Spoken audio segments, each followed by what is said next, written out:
Alors, je reviens encore avec la vidéo. Bon, avant j'avais fait pour les développeurs. Les développeurs, ceux qui veulent développer, devenir développeurs Python. Les développeurs plutôt, pas Python, hein. Voilà. Alors, je viens dans le monde de la data. Le gars qui m'a posé la question de savoir s'il peut se percer dans le monde. Tu peux percer. Je dis bien, tu peux percer. C'est moi qui te donne le droit. Tu peux percer. Si tu as besoin de formation, je te donne des formations. Si tu as besoin de cours en ligne, je te donne des cours en ligne. À toi de savoir ce que tu veux. Parce que, je dis bien parce que, le monde de la data est trop vaste. Alors, cher ami, le monde de la data, il est trop vaste. Je t'explique. Alors, d'abord, tu dois te demander d'abord, est-ce que c'est vraiment, ce domaine est vraiment fait pour toi? C'est vrai, hein?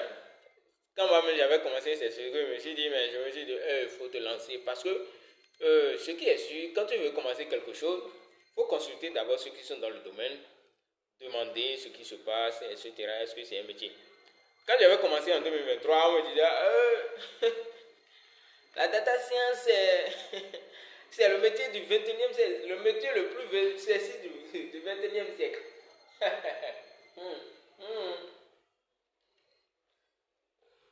La data science, c'était le métier le plus sexy du 21e siècle. Bienvenue au 21e siècle, mais la data n'est plus là. L'IA a remplacé la data. L'IA remplace la data.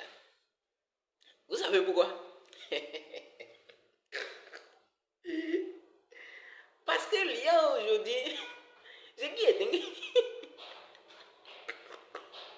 l'IA aujourd'hui est capable d'analyser les données. Vous me voyez ça? L'IA est possible d'analyser des données, de faire la modélisation, de faire la structure des données, c'est-à-dire l'architecture de tout un projet, il peut le faire, il fait tout. Donc, en gros, on se pose la question de savoir, les data scientists font quoi en vrai? C'est la question qu'on se pose.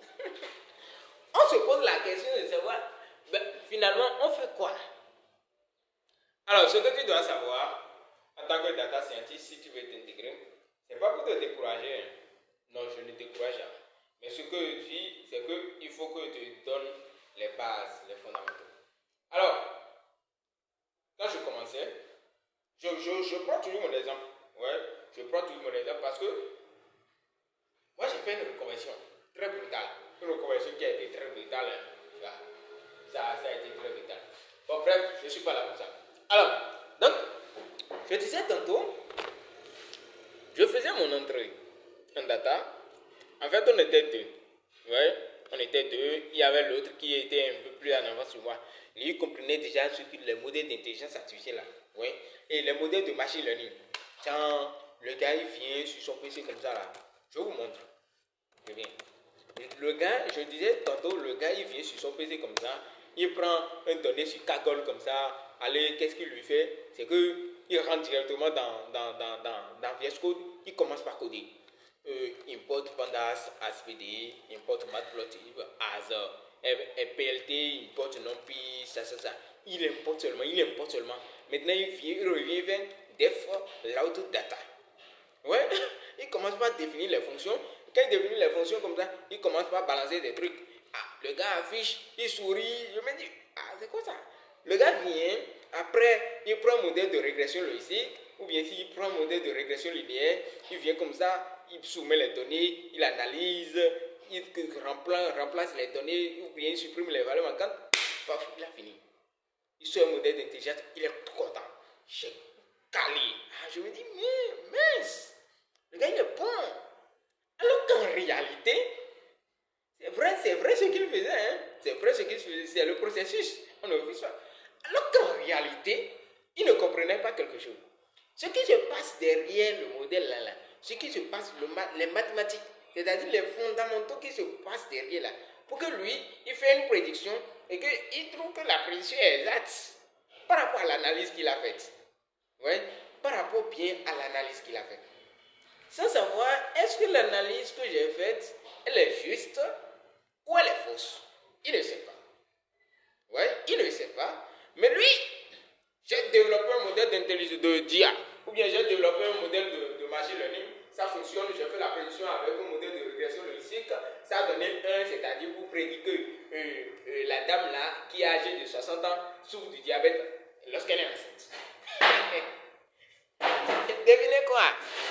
Alors, donc il lui a dit, bon ok gars, ça je te comprends, c'est bien, moi je ne comprends pas encore le domaine. Donc je suis allé, j'ai fait des recherches. Quand j'ai fini par faire des recherches, je me dis, ah ouais, donc ce que le gars là faisait, c'était un peu l'idée en fait. Et il dit, mais c'est pas difficile. En gros, c'était pas difficile aussi. C'est pas aussi difficile aujourd'hui. Donc, quand j'ai commencé, je suis allé directement sur Open Classroom. Parce que j'avais déjà les bases de la programmation en Python. Ça c'est clair. Depuis en troisième année, j'étais déjà un peu bon en truc là. En Python, je codais petits projets, tout là. Développer une calculatrice, etc. Je faisais déjà tous ces trucs là. Voilà. Donc, quand j'ai fini, j'ai fait des recherches, j'ai fait tout ça. Je suis allé sur Open Classroom. Open Classroom me propose si il me donne un plan détaillé un roadmap en fait. Un roadmap, un chemin de cours que je dois suivre pour être data scientist. Je dis waouh, c'est pas beaucoup. Alors bienvenue. Tu entres dans le monde. Comme ça, je change mon profil. Data scientist. Je mets data scientist. Je vous montre rapidement le code. Je vous montre rapidement. Je viens. Bon voilà, je disais. Donc, rapidement comme ça, j'ai commencé. Data scientist directement. Ah ouais, le monde de la data. Je commence par partager des trucs sur LinkedIn, sur Facebook plutôt. Alors donc, j'ai commencé par travailler, j'apprenais Python. J'ai repris totalement à zéro les bases de Python, etc. Donc, quand tu rentres dans le monde de la data, la première des choses, c'est la programmation en Python. On t'apprend la programmation en Python. C'est la première des choses. Après ça, maintenant, tu passes un peu plus vite. La visualisation des données, l'analyse des données. Après la visualisation, c'est l'analyse des données. Après l'analyse des données, la gestion des valeurs manquantes, la gestion des erreurs, l'API. Vous voyez? Vous poussez un peu. Tu fais l'API maintenant. Quand tu finis l'API maintenant, on te dit, bon voilà, tu commences par développer des modèles d'intelligence artificielle, des modèles de machine learning. Pas d'intelligence artificielle, de machine learning. Vous voyez? Régression linéaire, régression logistique. On t'explique un peu les mathématiques. Avec les petits cours de vidéo là, on t'explique les mathématiques. Mais, regarde à toi, si tu t'arrêtes là, tu échoues. Wesh. Parce que les cours là ne te donnent pas totalement tout. Ils te laissent des ressources. Donc, si tu dois faire quelque chose pour booster ta carrière en data aujourd'hui, la première des choses, tu dois lire des articles. Moi, j'ai souvent l'habitude de lire. Il y a des amis, j'ai souvent un grand frère que je prends comme mon mentor. Il me dit toujours, va sur Medium, lis des articles. Va sur Medium, lis des articles. Va sur LinkedIn, lis des gens, connais-toi des gens, fais des réseautages, etc. Donc c'est comme ça que j'ai commencé un peu. Tu commences comme ça, tu commences par lire, tu comprends les mathématiques, tu étales un peu les mathématiques. Carrément, moi j'avais un petit bouquin là, je vais dire, c'était Python of Machine Learning. Si c'était pas de Roosevelt quelque chose, j'ai oublié le nom, le début là, mais c'était Roosevelt quelque chose qu'il avait écrit le document. Donc, voilà, François Schuller, c'est son document. C'est un bon livre. C'est un bon livre de l'analyse des données ou bien de l'introduction à la programmation en Python jusqu'à la vision par ordinateur. Vision par ordinateur, c'est pour dire, je soumets une image, un modèle d'intelligence artificielle, il prédit exactement si c'est l'image ou pas, etc. Donc, il fait des transformations ici. Donc, paf, on était comme ça, j'ai commencé.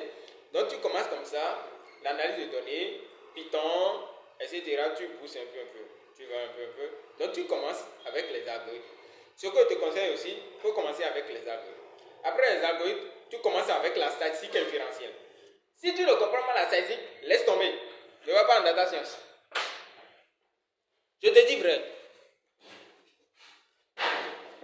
si tu ne comprends pas la statistique, va pas en data science. La statistique inférentielle est importante. J'ai dit, la statistique inférentielle, elle est importante. Quand tu comprends la statistique inférentielle, tu fais un peu plus en statistique, les lois normales, la loi de Gauss, la probabilité conditionnelle. Tu vois un peu, P de A sachant B, c'est égal à P de A inter B sur P de A, ou bien la probabilité totale par exemple.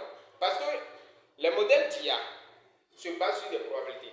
Je prends par exemple le modèle de régression logistique, c'est une fonction qui veut dire une fonction logarithmique, d'accord? C'est une fonction logarithmique qui croît comme ça. Ouais? Maintenant, on appelle ça la fonction sigmoïde en fait. C'est une fonction sigmoïde qui est égale à f de x qui est égale à 1 sur 1 plus exponentielle de moins bêta de alpha exponentielle de ça. On raconte les histoires là en fait. Donc, en quelque sorte, cette représentation, c'est en fait la probabilité de y sachant x. Ouais, y, c'est la valeur que tu veux prédire. C'est la valeur que tu veux prédire. Mais x, ce sont les données que tu as, c'est-à-dire les filtres, les caractéristiques de ce que tu as. On est d'accord? Ce sont les caractéristiques de ce que tu as. Donc, tu entres les caractéristiques maintenant au modèle d'intelligence, c'est-à-dire à la fonction sigmoïde maintenant. Et la fonction sigmoïde en question, lui, il essaie de calculer la probabilité pour que si le modèle ou bien la fonction sigmoïde prend ces valeurs de x là, il fait sortir un y. Ouais. Donc, le modèle essaie de prendre des données en quantité pour pouvoir prédire une seule chose. Vous imaginez un peu, genre, on te donne, c'est-à-dire qu'on te dit que tu as ce bidon d'eau là, d'accord? Tu as ce bidon d'eau en question, rempli. Maintenant, on te dit de manipuler ce bidon d'eau jusqu'à ce que le bidon soit vide.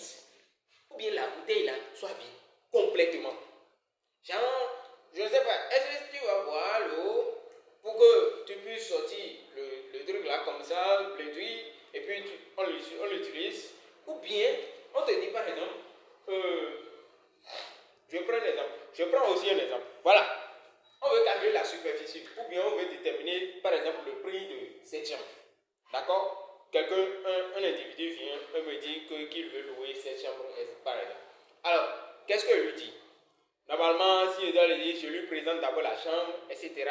J'essaie de lui dire, alors, donc, la superficie de la chambre, c'est ceci. La longueur, la largeur, la hauteur, etc. Vous voyez un peu, il y a le bas-fond, il y a la piscine de l'autre côté, il y a... Donc, je lui suis tout ça. Tout ça entre, c'est-à-dire, tout ça, ce sont les caractéristiques qui influencent le prix de la chambre en question. Donc, si je lui dis qu'il y a des lacos, qu'il y a 2 ampoules, qu'il y a des interrupteurs, des chambres climatisées, etc., vous voyez qu'il y a des climatisés, etc. Donc, tout ça, ce sont des caractéristiques qui influencent le prix. Ouais. Donc, quand il vient me voir pour dire, qui veut louer la chambre, je lui dis d'accord. Donc, la chambre a telle superficie, la longueur, la largeur, etc. La hauteur, il y a des climatiseurs, etc. Donc, je lui donne. En fait, ce que je lui donne comme ça, ce sont des données en fait. Lui ne comprend pas. Mais moi, je comprends que ce sont des données. Donc, s'il y a une piscine là-bas, c'est-à-dire la piscine influence le prix de ma chambre. Donc, je peux lui dire, par exemple, normalement, s'il n'y a rien autour, je peux lui dire que la chambre, c'est 7 000. Mais s'il y a tout ça là, ce que j'ai cité, alors moi, je prends cette donnée maintenant, je viens prendre un modèle d'intelligence artificielle, parce que comme c'est un prix, je vais dire, ce sont des valeurs numériques, c'est-à-dire des variables continues, ouais, parce que ce ne sont pas des variables, ce sont des variables continues, alors c'est juste des chiffres en fait. Donc, on essaie de prédire un chiffre. Donc, dans ce cas, qu'est-ce qu'on fait? On prend un modèle de régression linéaire, c'est-à-dire très simple linéaire, y égale à ax plus p. Mais ce qui se passe derrière y égale à ax plus p est beaucoup plus fort. Ouais. Data scientist, tu comprends? Ce qui se passe derrière y égale à ax, en fait, ça c'est la probabilité pour que y, c'est-à-dire pour que la fonction là prenne les valeurs de x, la superficie, etc. Et sort le y, c'est-à-dire la valeur du prix. Et je dis la valeur du prix, le prix de la chambre, etc. Ouais. Donc en question, c'est un peu le rôle d'un data scientist. Ou bien, je te donne un autre exemple. Tu vas dans un centre de santé, par exemple. D'accord? Tu vas dans un centre de santé, et quand tu entres dans le centre de santé, on te dit qu'il y a cette population-là qui souffre du diabète. Alors, ton objectif, c'est de déterminer les causes probables du diabète. quelles sont les causes probables? C'est-à-dire, est-ce que c'est parce qu'ils sont plus âgés qu'ils souffrent du diabète? Est-ce que c'est parce que ils prennent trop de sucre qu'ils souffrent du diabète? Est-ce que c'est parce que, la connaissance métier aussi est très importante dans ces domaines-là. Parce que si tu ne comprends pas le domaine de l'intelligence, le domaine dans lequel tu veux travailler, c'est que tu n'as rien. Non, tu fais de la data pour la data, tu ne fais rien quoi. La connaissance du métier, elle est très importante. Donc, je peux travailler dans le domaine de la santé, je dois comprendre le domaine de la santé. Si je ne comprends pas le domaine de la santé, ce n'est pas un problème. Je vais voir quelqu'un qui se trouve dans le domaine de la santé et lui demande, ah ben voilà, chef, je suis dans le domaine de la santé, etc. Et vous êtes dans le domaine de la santé, expliquez-moi ce qui se passe. Si nous avons quel type de diabète, des diabètes de type 1, des diabètes de type 2, l'obésité de type 1, de type 2, etc. Donc, on t'explique en détail, tu comprends. Et quand tu comprends maintenant, en voulant commencer même l'analyse, tu dois avoir l'avis d'un expert du métier. Je ne sais pas si tu comprends. Si toi-même, tu es dans le domaine, alors là, c'est bon. On est d'accord? Mais si tu n'es pas dans le domaine et qu'on t'a recruté pour travailler sur ce projet, par exemple, tu dois demander l'avis des autres. Alors, tu as une valeur manquante parce qu'on suppose, par exemple, il y a une femme de 60 ans qui est enceinte, mais qui souffre du diabète. On est d'accord? 60 ans enceinte, souffre du diabète. Alors, est-ce que c'est parce qu'il est enceinte, parce qu'elle est enceinte plutôt qu'elle souffre du diabète, ou bien c'est parce qu'elle est plus âgée qu'elle souffre du diabète? Tu ne sais pas. Alors, ce sont ces caractéristiques, ce sont ces données et l'avis d'un expert qui te permettra de comprendre pourquoi celle-ci souffre du diabète. Et à partir de tes analyses avec les données que tu as à ta disposition, tu te dis, ah, alors, après l'analyse, on a fait ci, on a fait ça, on a fait ça, on a trouvé ceci, on a trouvé. Donc, la cause probable du diabète, parce que chez les femmes enceintes, donc tu détailles un peu.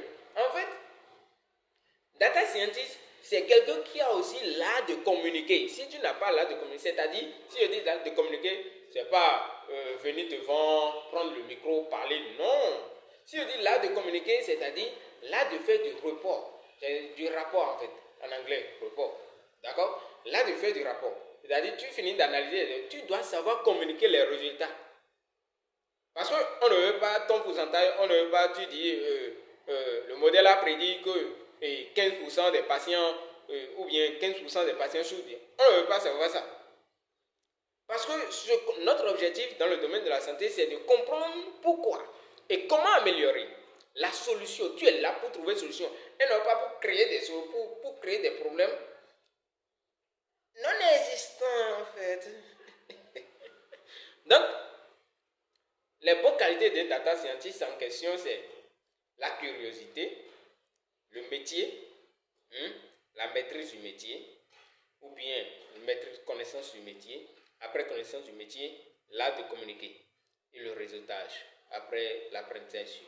Donc, quand tu finis l'analyse, tu fais ça, tu fais ça, alors tout est clair, tu arrives à communiquer correctement tes résultats. Parfait.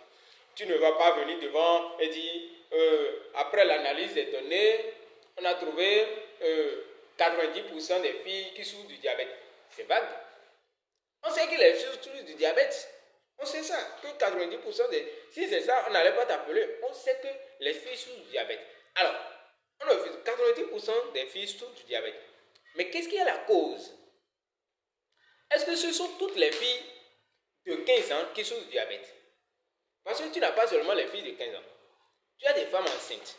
Est-ce que les femmes enceintes aussi souffrent du diabète? Tu dois pouvoir détailler ça. Tu dois pouvoir détailler tout ça. Data scientist, tu dois pouvoir détailler ça. La vidéo est longue, je ne vise pas, mais je dois l'expliquer. Donc tu dois pouvoir détailler ces genres de trucs. Tu dois pouvoir dire, tel côté, c'est que nous avons ceci, alors telle est la cause. Tel côté, nous avons ceci, telle est la cause. Alors, de l'autre côté, nous n'avons pas identifié de diabète, mais ça a plutôt un risque de diabète. Ce n'est pas parce qu'il ne souffre pas de diabète que le diabète, avec les données, ce n'est pas parce qu'il ne souffre pas de diabète que tu vas dire qu'il ne souffre pas. Si tu dis qu'il ne souffre pas du diabète et que demain il souffre du diabète, qu'est-ce qui va se passer? On est d'accord? Tu comprends un peu? Voilà, c'est ça. C'est ça le rôle. Et are you right? Yeah. Je sais que tu comprends. Je sais que tu comprends. Je sais que tu comprends. D'accord? Ne vous inquiétez pas. Data scientist, data analyst, c'est la même chose. D'autant plus que les data scientists pèsent un peu plus. Moi, j'ai quitté le monde de la data scientist pour entrer dans le monde du machine learning. Je me spécialise en ingénieur machine learning, aller faire des modèles. Parce que je ne veux pas seulement développer des modèles et les laisser là. Tu développes les modèles, c'est pour toi-même. Les modèles que tu développes, c'est sur tes projets. Ces modèles ne vont jamais en production. Je vais te dire, en data science, tu penses qu'on développe des modèles sexy? Non, on ne développe pas des modèles sexy. Tu vois, lors de ta formation, lors de votre formation, qu'est-ce qui va se passer? Lors de vos formations, on va te parler de ça, de ça, de ça. On va te parler de la vision par ordinateur, des gros modèles, etc. Mais en réalité, en entreprise, va voir, tu vas, au plus, parmi ces modèles-là, c'est au plus 3 modèles que tu vas utiliser. Je te donne un exemple. Moi, par exemple, j'ai travaillé dans une petite entreprise, d'accord, à Godomé, Canavilla. Ils étaient dans le Time Series Forecast for émission du CO2 en fait, Time Series, d'accord, pour prévoir l'évolution du dioxyde de carbone au fil du temps. Donc, en fait des comptes, moi je croyais qu'on allait utiliser un modèle de truc là, d'Arima, ouais, modèle d'Arima, de Sarima, les modèles plus forts pour prévoir.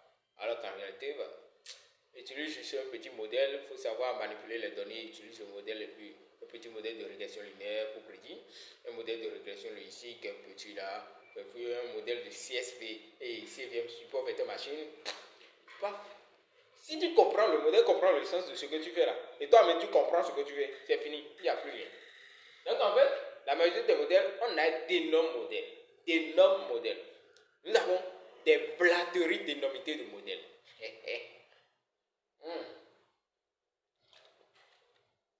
Donc il faut comprendre un peu que c'est ça. Je ne suis pas en train de raconter n'importe quoi, je sais de quoi je parle. D'accord? Je sais correctement bien de quoi je parle. Alors, chers amis, que vous soyez data scientist, data analyst, data engineer, j'en parlerai. Data scientist, j'en parlerai. Et data engineer, j'en parlerai. Data ops, ML ops, j'en parlerai également. Ouais. Si j'ai eu le temps de faire cette vidéo, c'est parce que je suis un truc là. Je suis en congé. J'ai pris une petite pause parce que la santé, elle est importante. J'ai pris une petite pause pour pouvoir repenser à moi-même, redéfinir mes objectifs et continuer. C'est très important. Alors, chers amis, mes chers de la data, mes chers de l'IA, mes chers du machine learning et du développement, je vous aime très bien. Prenez bien soin de vous. On se retrouve à la prochaine.